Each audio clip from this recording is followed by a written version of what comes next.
शेती क्षेत्रातल्या पायाभूत सुविधांमध्ये शाश्वत गुंतवणूक केल्यास राज्यातला शेतकरी संकटाच्या दुष्टचक्रातून बाहेर पडू शकेल, मुख्यमंत्री देवेंद्र फडणवीस यांनी व्यक्त केला विश्वास।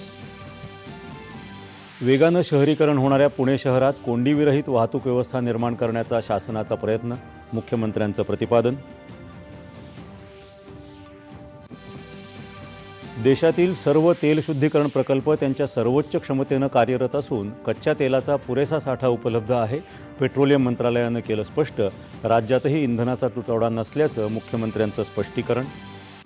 पाईप गॅस जोडणी धारकांना गॅस सिलेंडर जोडणी परत करण्याचे पेट्रोलियम आणि नैसर्गिक वायू मंत्रालयाचे निर्देश।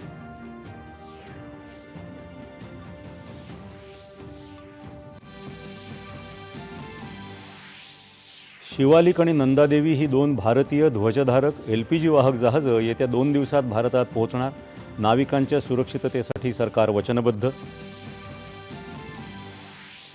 केंद्रीय निवडणूक आयोगाकडून आसाम, पश्चिम बंगाल, केरळम, तामिळनाडू आणि पुदुच्चेरी विधानसभा निवडणुकांची घोषणा। राज्यात राहुरी आणि बारामती पोटनिवडणूक 23 एप्रिलला।